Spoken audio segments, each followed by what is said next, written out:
All righty. Hello, everybody. I believe that we are live. I am so excited. I just want to welcome all of my teacher friends, all of my teachers, all of my homeschool moms that are now teachers. Pretty much this is for you guys. So I actually met Andrew through Facebook in a Facebook comment. I'm not exactly even sure how we got connected, but I think it was definitely the universe bringing us together so that we could bring you this training tonight all about stress. Andrew is a stress coach. He's actually coming to us from Charleston, South Carolina. And so it is 9 o'clock his time. So thanks so much for hopping on during bedtime, at bedtime, at least for me. So Andrew is a stress coach, and he helps people who are battling stress, anxiety, depression, and he once suffered from severe anxiety and depression before hitting rock bottom. And his devastatingly cold brush with rock bottom allowed him to see just how bad life could be. And he decided enough was enough. He reclaimed his life minute by minute at first. But eventually the minutes would become days, and now it's been 6 years. He began to mold a philosophy around how he made it out of what he calls darkness, which is anxiety and depression. It was in his own growth he found his passion and purpose of helping others and out of the darkness too, by teaching them how to manage their own stress. So our intention tonight in this class is to really make it a really, really impactful stress relief class. We say like ever created. That's really our goal, is to make this super impactful. So here's what we intend to deliver tonight. So we want to give you tools for managing your stress and living a life that you truly desire. And we're going to be talking about important stress management strategies tonight. And at the end, we're going to do, if there's some time, we'll do some live coaching on situation specific areas that matter to you guys. So that's where we want you to just comment. I'll be checking the comments on my over here on my phone so I can make sure we're staying in touch with your comments and questions. And we'll be going through all the questions or any kind of situational specific things at the end. And again, this is going to be, I'm excited. So I'm going to hit you guys with some statistics. So teachers, listen up. This is about you guys. 250,000 additional teachers will be needed in the US by 2026. 90% of new teaching job openings are caused by teachers abandoning their profession.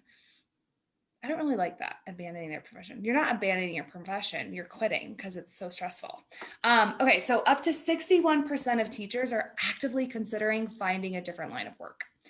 50% of those leaving the education workforce do so because of stress-related reasons. 40% of teachers report experiencing depression, anxiety, or panic attacks due to work-related stress. So if you're a teacher on right now, again, so I didn't introduce myself. My name is Sierra. I'm an eating psychology and diet recovery coach. I used to be a first grade teacher in Colorado Springs, Colorado. And I taught first grade for several years. I was also dabbled in third and fifth grade. And then before that, I actually taught abroad at a private school in Santiago, Chile, where I taught preschool through second grade. So I'm one of those statistics. I'm one of the statistics that I left before I even made it 5 years in teaching.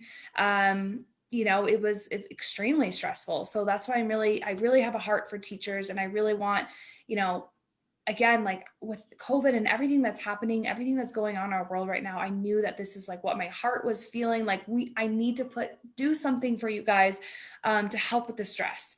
So a couple other statistics for you.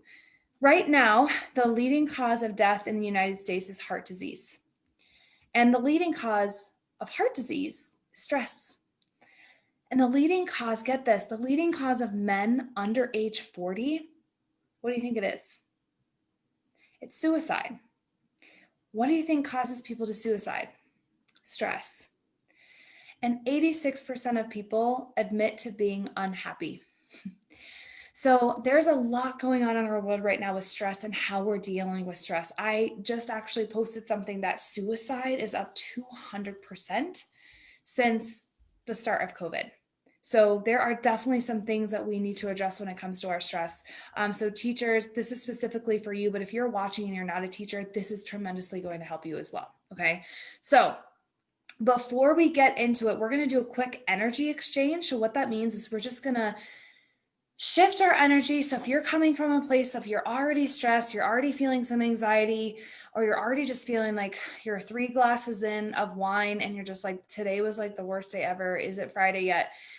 Let's just take some deep breaths together. We're going to move our body a little bit. Okay. So right now, just want to like roll your shoulders back, like get some energy moving, like turn your head around. All right, let's go ahead and we're going to take 3 deep breaths together. So the point of this breathing is to shift some energy. So I want you to breathe in. You're going to hold it at the top for a few seconds and then audibly let it go. Okay, so let's breathe in. Breathe in 1. Hold it. Breathe out. Okay, one more time. Breathe in.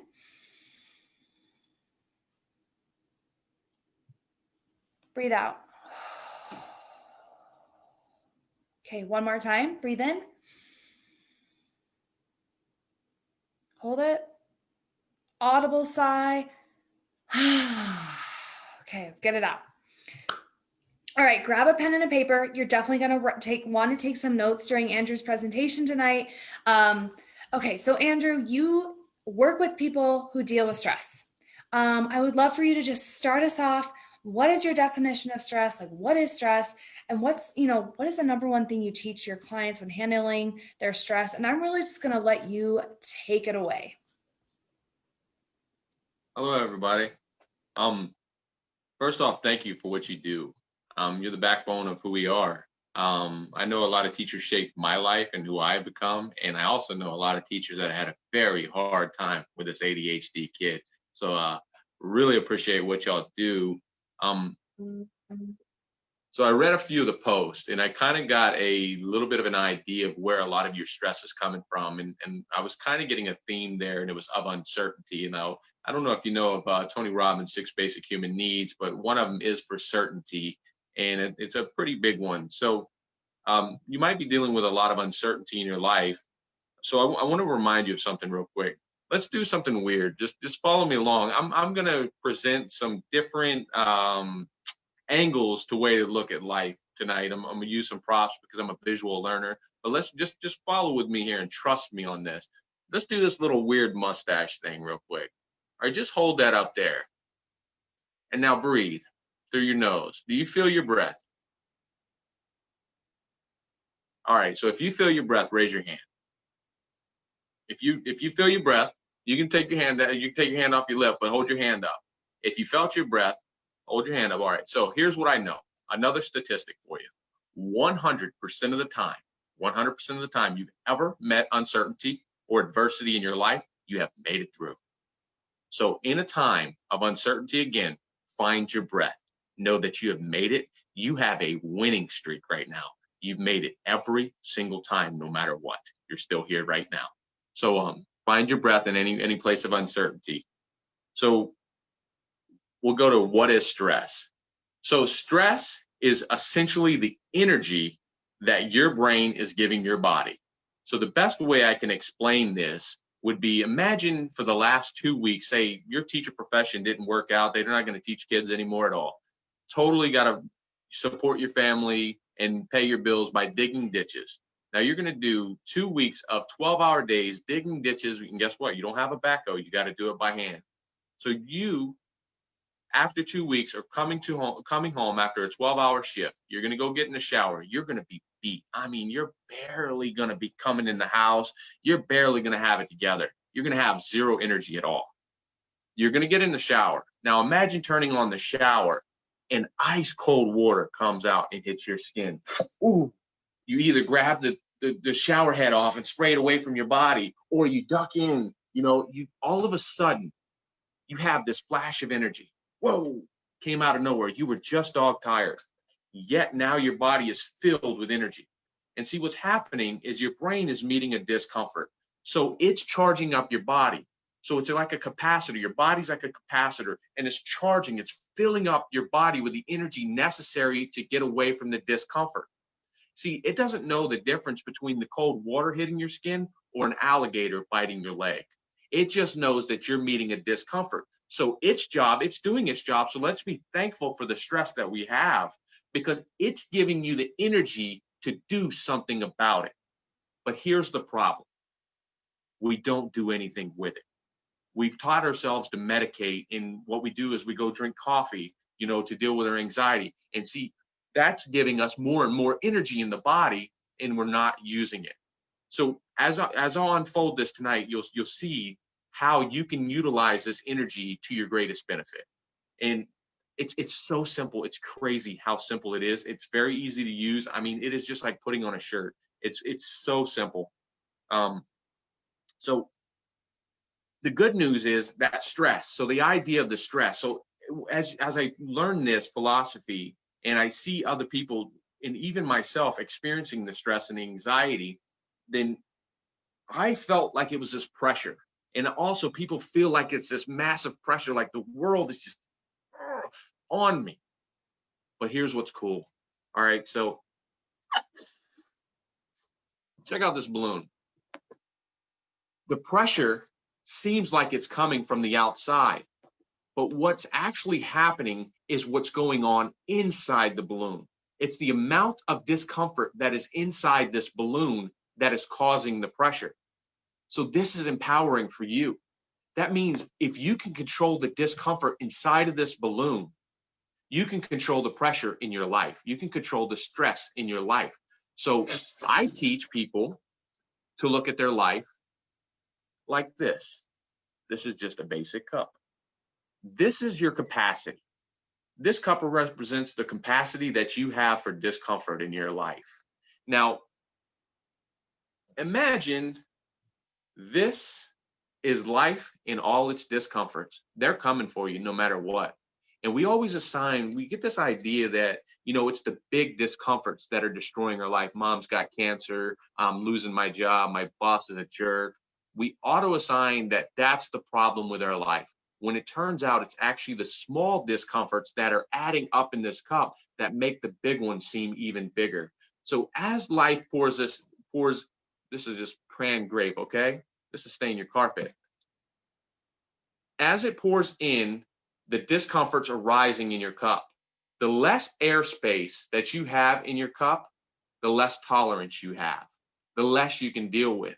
And then anxiety starts. As this cup starts to fill, you start to get worried that it's going to overflow because you're standing on a white carpet. This idea of this white carpet this is the way you see your life. This is the way you show other people your life. Like you believe this is who you are. And you think that if this overflows, it's going to stain my carpet. It's going to ruin my life. When in all actuality, this is just your outside shell that you show everybody. What's important is you are this glass. This is you. Because see, this is how unique this philosophy is. Because everybody, no matter who you are, no matter where you're from, no matter what age you are, experiences different types of discomfort. This is you. So you're uniquely this. Now, the capacity can change. Some people are very tolerant people. So imagine, so the reference here would be the size of your glass is kind of like the size of your bladder, your tolerance for discomfort itself. Some people have a very small tolerance. So, say you're on a road trip, you can only go an hour before you have to pee. The same kind of idea. Now, I teach people later in the philosophy how they can grow their cup, but essentially we are our cup right now. So what we have to do is control the discomforts that are going on. So as you start to remove the little discomforts, you get more and more space. And when you get more space in your glass, everything starts getting better. First off, you're making progress. Growth is one of the basic human needs, and that feels good. Example, lady starts at 420 pounds. She drops down to 350 pounds. And she tells me, I feel sexy as F. Her words. Now, if she went from 330 pounds up to 350 pounds, would she still feel sexy? Same exact weight. Total difference in the scale. It's the same weight. It's the same person. The feeling inside of her was completely different because her scales were going in the right way. And so the idea here, I'm going to go back to the cup, and hopefully I'm not talking too fast for you. That's a You're lot doing of great. concepts to hold. Yeah, it makes so much sense. The idea here is to start removing the discomforts from your glass. And when you remove the discomforts in your glass, you're going to feel really good, but you're going to feel that tolerance growing in your life. And let me try to move along here. So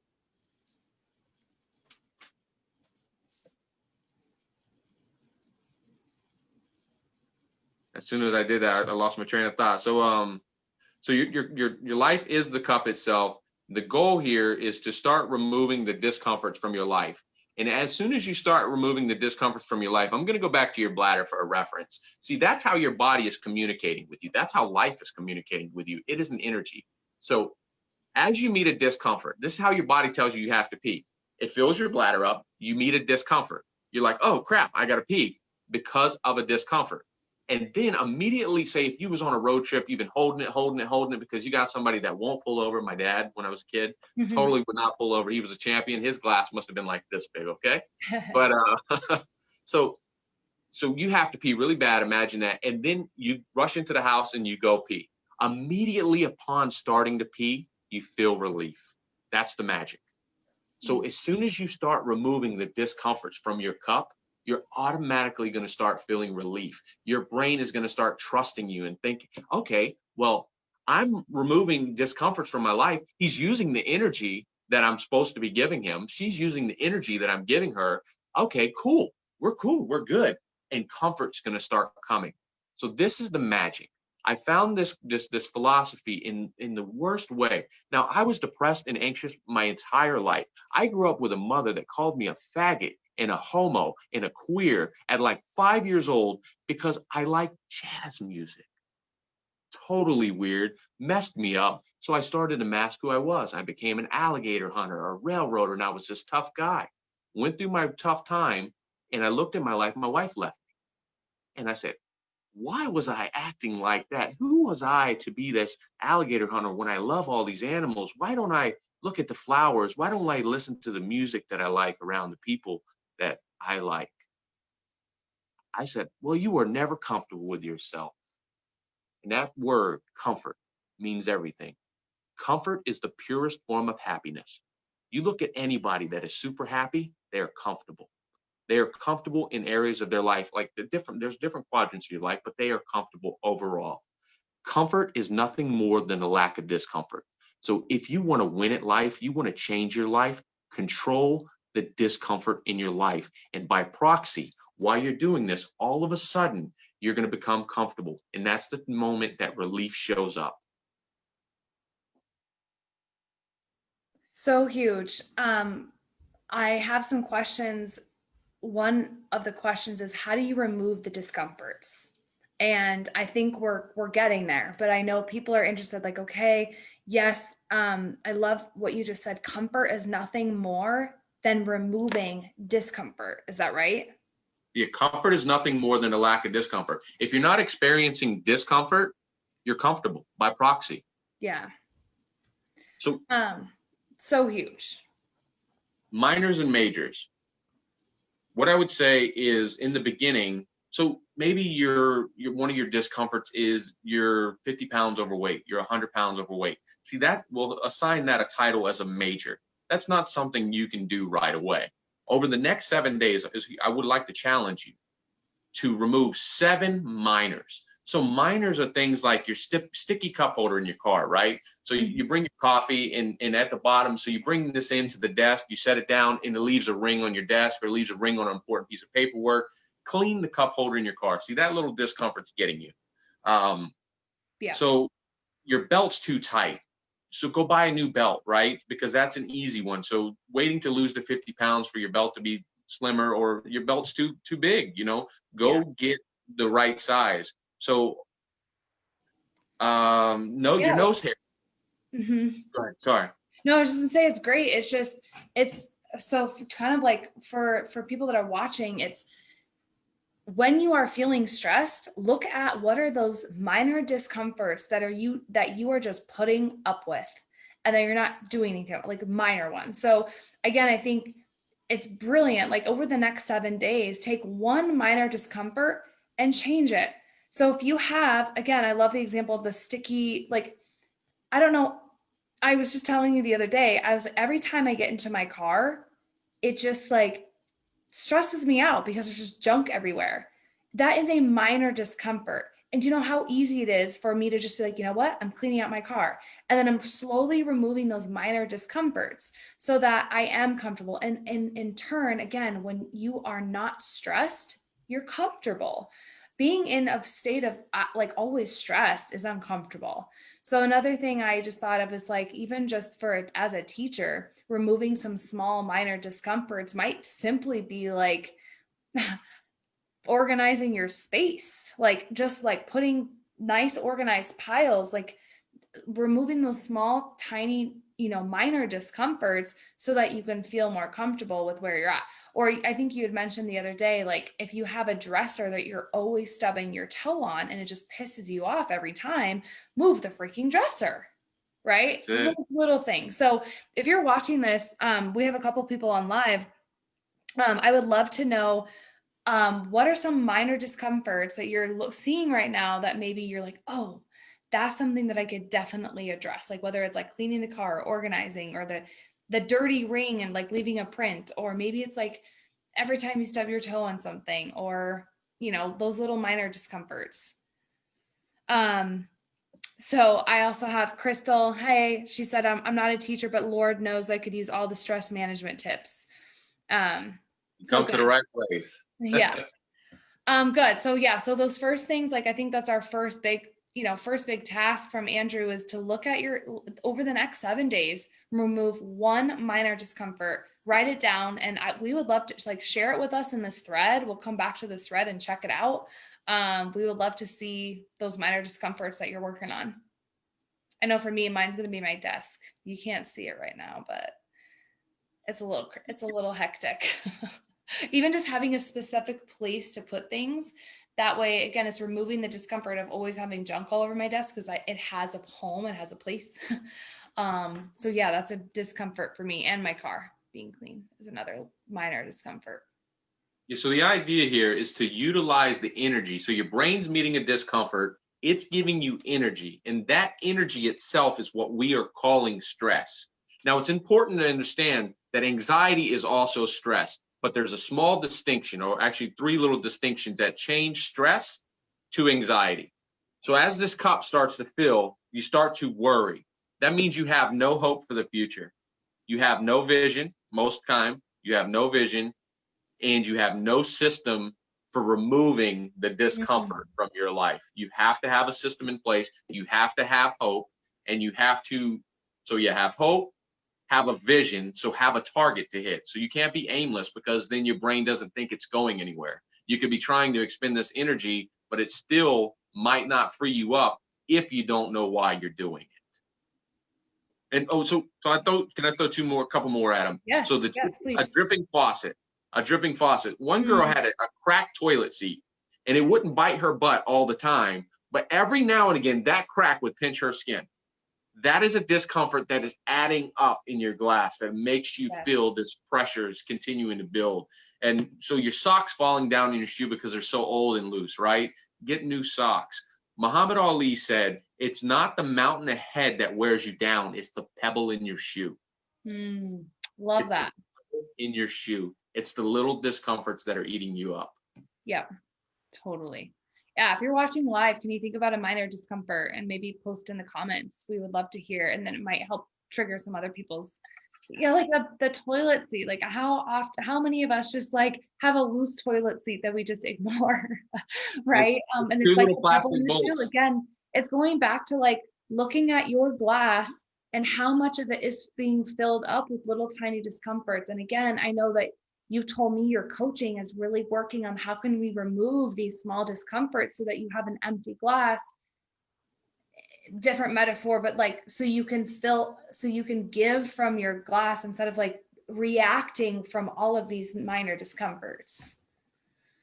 Yeah, and the idea is your glass will never be empty, but everybody's level is different. The amount of tolerance that you have, you might have to work at this thing on a constant basis. you might have to put in a couple weeks worth of work, and this thing is like, whoa, I'm to the happiest place in your life. Now, this is the weird thing. By proxy, when you are removing stress from your life, when you're removing discomfort from your life, you will become comfortable. Now, where your level of comfort is, it depends on who you are. And now, as you age, as you grow, that can, just by simply changing the assignment of a memory, the assignment of why this is happening to me, can completely change the levels that is going on in your glass. So there's a lot deeper stuff, but by the simplest nature, it's just find those little tiny discomforts. They're eating you up. Yeah, I love it. And you told me about your unique coaching style.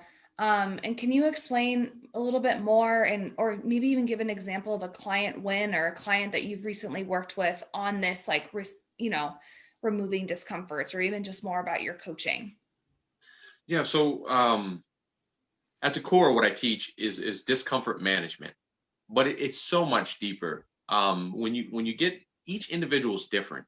And I've studied, I got certifications from Dave Ramsey. I got certifications from John Maxwell, completed 2 of Tony Robbins programs. So I tons of different backgrounds. So every individual I come into is a little bit different. And I'm dancing based on what their needs are. And that's one of the big things is we don't ever think, somebody might say, hey, I think all the time. It's not quite true. You kind of think, but you kind of don't think. You think on a way that's like up here in your conscious mind. You're not thinking on a deep level. In fact, here's one of the big things. If you're waking up at night, I can promise you don't think, not in a way that is productive for you. Because here's the idea, this concept, go with me again here, because this is how I learn. I try to dumb things down in a way that I can really get a grasp on it. So I kind of always try to make a picture of things. It's just kind of how I learn. But imagine your brain is in the driving seat of the car. You are your heart, and you're in the back seat. Your heart is saying, hey, lose the 20 pounds. Hey, don't do that. Don't see him anymore. Don't go over there and do that. Don't put yourself in that situation. Don't lose your temper tomorrow. It's saying all these things to you, but we're not obeying what it is saying. We're not even listening to what it's saying. It's like, hey, turn left here. Your brain's shouting out, or your heart from the back seat is shouting out to the brain, hey, make a left here. Hey, stop that. But we're not listening. What the brain is doing is the brain is cranking up the radio. I want to have fun, baby. I want to do what I want to do. And the heart is not getting heard. So here's the telltale sign that you're not listening to your heart and you're not thinking. When you get into the shower, does the whole world come flooding in? Do you start thinking of the solutions to your problems? Do you wake up in the middle of the night, think about all your problems? That's your heart waking you up. It says, hey, we need to talk. Yeah. That's how you know. See, the first philosophy ever written, and I believe one of the greatest books ever written, 1937, First Success Philosophy, Think and Grow Rich. Right in the title, Think. The man who thinks, you can't beat him. You can't beat him. So listen to your heart. Listen to your heart and take time to think about and process. I had a guy come to me. He hadn't slept in over 10 years. He hadn't slept through the night. He was sleeping on average 2 to 4 hours a night. He was an insomniac. He was struggling. If he would get 2 to 4 hours, he was happy. That's how messed up. Turns out dude owns 3 businesses, big businesses. Gets out of high school, starts one, loses a little bit of passion for that one. So he has like 20 employees over there, says, hey, y'all run this. Jumps onto another business, starts building that. Builds up to a 3rd business, and he's got a lot of moving parts and a lot of stress going on. And here's the crazy thing. Within 2 weeks of him starting this philosophy, I text him because he's a very busy man, and he responds back. I asked him how he was doing, how he was sleeping. He said, bro, I'm sleeping hard. So very simple, but very powerful for no matter where you are. I used to think, and it was the weirdest thing when I started this coaching thing, I'd never planned this. This was out of my league. I was never seeing this for myself. I just got really good at it because my passion is helping people. And I went through my struggle. So I started coaching other people. But when I forgot where I was going with that. So that's the ADHD kicking in. But with this guy, he was able to solve the sleeping problem very quickly. And I didn't expect from businessmen and CEOs to be coming to seek me out because I didn't think somebody making $700,000 a year could be stressed out.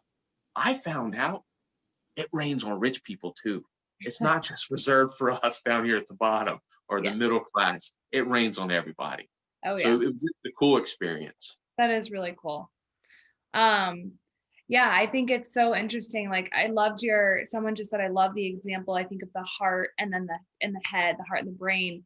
It was funny because I was just talking with a client today about our subconscious mind and how, you know, even dreams, or if you're waking up in the middle of the night because you're dreaming about something, you're processing something, it's because you're not giving yourself time during the day to actually think about and like unpack consciously what's going on in your life. So you're unconscious, or the heart keeps waking you up to say, yo, you haven't actually dealt with this. I'm going to keep this coming until you deal with it.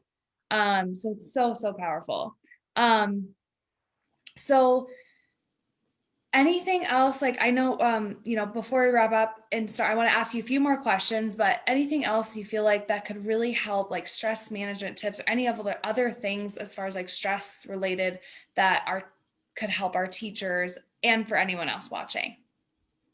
Yeah, I would say, have a vision, have a target, have a dream, right? Know where you want to go in life. Everything worthwhile is uphill. John Maxwell said that one time to me, and I just really liked it. He said, the problem, though, he said, everybody has uphill aspirations, but they got downhill habits. So change the habits around a little bit, but know where you are going in life and use that. How do we make decisions?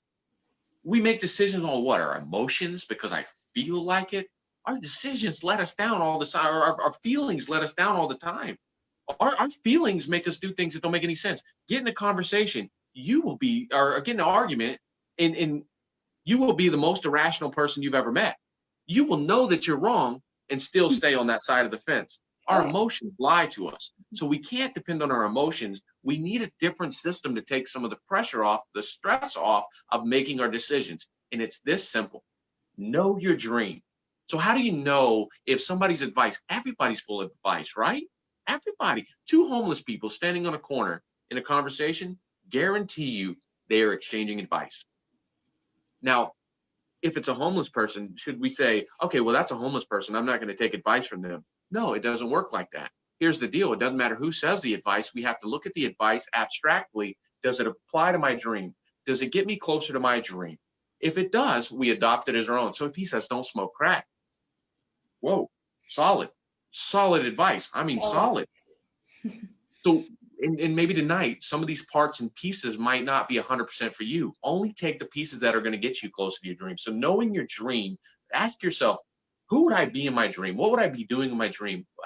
Who would I be hanging out with in my dreams? What do I know in my dream? What does the dream life me know that I don't? Maybe it's finances. So you got to study some finances. Maybe it's the art class that you're supposed to take, right? You go and pursue that dream.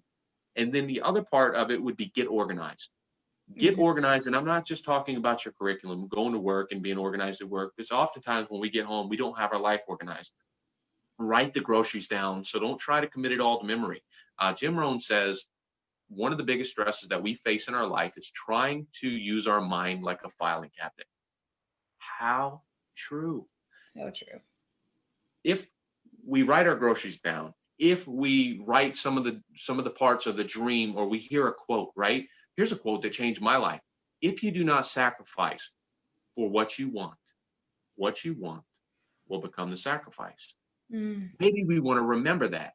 And the idea is you want to be able to recall these things in a way that doesn't put a lot of stress on your mind. So organize those things. And you know what? One quote like that can change your life. One line in a song can completely change your life because it's new information that sparks motivation and inspiration. It's the new information first. We walk around and look for somebody to motivate us. What if they don't show up? Well, that's not going to be very motivating. So we can hire a coach, we can hire some people, but generally the coach is going to give us new information. It's not the coach pushing down on us that's going to get us over the hill. It's the new information. It's the idea that it gives us, whoa, that's an achievable future for me. That's the kind of stuff that lights us up. Love it. So powerful, really, really powerful and deep conversation tonight. Again, just kind of recapping from what I learned tonight is really like first focusing on those small discomforts, one tiny discomfort every day. Especially, you know, for our teachers, like what are those little discomforts that are getting in your way that are, you know, think about the cup example, right? Like what are the things that you need to remove from your cup so that you can have more space and time to like do fun things and relax and you know, get rid of those small discomforts. So one a day and come back and share with us here. And then have a vision, have a dream, like give yourself that space to dream and get organized. Your brain is not a filing cabinet. I love that example. So have an organization system, not just as a teacher, but for your life as well. I know most teachers are pretty organized people. I was one of the people that I felt like I wasn't super organized. I was, but like not at other levels. But okay, so please tell us a little bit more about where people can find you, you know, how to work with you, and you know, how can people work with you, and kind of who are your ideal clients? What are the kind of people that you like to help? Loaded question. Somebody that's over it. When you're over it, come see me. I got an experience. I can walk with you in a way that is so unique to you that it will feel like me and you have known each other since we were kids. I've been studying this quite a bit, but it's also, we are going to explore who you are together. And you're going to see some things inside of yourself that are going to trigger, you know, these big responses. And if you're tired of living this way and you're stressed out, that's me. I'm your guy. But hey, if you want to come and complain and tell me how it's everybody else doing it to you, I'm not your guy. And I hate that. I don't care what walk of life you come from, whether you're at the bottom or the top. The oppressor in your life, guaranteed you, is right here. Oh yeah. It's the words that you're saying to yourself. It's the self-limiting beliefs that you're continuing to say as facts, that you're letting come out of your mouth, off your tongue, and you're speaking it into the world that starts to oppress you. You deserve an awesome future. If you don't get anything else out of it tonight, I would ask you to do one thing. Start over new today. Forgive yourself for anything that you did in the past. You will deal with that later. But for now, know that you deserve a better future. You deserve a better future, and do everything with that stress energy to get that better future, that uphill. Love it. And you find me on Facebook and TikTok as well. Okay, yeah. So what are your we'll post them in the comments below, but what is your Facebook handle and your TikTok handle? I'm interested. I love it. Andrew S. Oaks is so Facebook, generally you'll find me the most. I'm starting to do a little bit more work over on LinkedIn. I'm trying to get all across all the social media platforms because I didn't realize how popular I would become so quickly. I actually got like, I think 26,000 followers over on TikTok. But here's the weird thing. What's your TikTok name again? It's The World's Friend. Okay, The World's Friend. The World's Friend. So I was the kid that never even raised my hand in class. My dad used to say there was two different type of people in life. One that comes to be the show and one that comes to watch the show. I was the guy that came to watch the show. I literally never raised my hand, even though I knew the answer. I never wanted that pressure. This life was not for me. It was never designed by me, but it was just, when you find your passion and purpose, this is the weird thing that happens in your life. You will start to push through fears. You will start to push through hates. I never read a book until I was 27 years old, but now I read on a daily basis. And the reason why I read, even though I hate it, because I struggle with it so much, ADHD. And like I said, I never read a book until I was 27. And it's like flying. Reading is like flying for me. I hate it. I'm terrified of flying, and I hate reading and I hate flying, but I like where they take me. Yeah. At the end of both, I am somewhere else that I want to be. And that somewhere else that I want to be allows me to have a bigger experience to help more people with. I got on this social media thing just because I wanted to help more people. This one guy said to me, said, Andrew, you're helping one person maybe 5 people at a time, maybe 5 people a week. And I'm totally doing this free under the table, just trying to help people with stress and the pressure that they're feeling in life. A lot of time it's monetary. So I did a lot of coaching under the table, and they said, what if you could maximize your time and reach more people? So I started doing it, and I got on these different platforms. And I'm like, wow, people really want the help. So when you find your passion and purpose, you'll push through the things that you're terrified of. And that was one of them. But like I said, catching a pretty good trend over there on TikTok with those little 1-minute videos. That's so cool. Awesome. I can't wait to follow you over there. That'll be super fun. Are you on it? Yeah. I'll follow you back. That'd be awesome. Was like really into it for a little bit. I think I'm hilarious, and then I kind of stopped. I haven't done any in a while, but it is super fun, and I think it's a great way to spread, you know, positive messages. So good for you. Well, let's wrap up. I just want to say thank you so much for really guiding us and leading us on this training and your philosophy around stress. I think it's unique and refreshing. And I think we really went deep here, and I think it's gonna be really valuable for a lot of people. So if you're still watching, we have a couple of people on live. If you're just hopping on, please feel free to go back to the beginning. This is really powerful. Lots of really good nuggets in here, and wisdom and action items to take to implement right away. So take notes, watch the replay. Please tag your teacher friends, share this, teacher friends, please share this video so that we can, you know, really reach out and help more people. And if you are interested in working with Andrew, please go follow him on Facebook, send him a message. I'm sure he would love to hear from you. Go follow him on TikTok, the world's friend on TikTok. And I'm super excited to go check you out here in a few minutes. Okay, so thank you guys all so much. Also, for my followers, tomorrow is Wednesday and Thursday night at 7 p.m. Mountain Time. Again, we're going to have more live trainings for you teachers on handling stress. So again, thank you so much, Andrew. Yeah, thanks for doing this. This is pretty cool. Yes. Bye.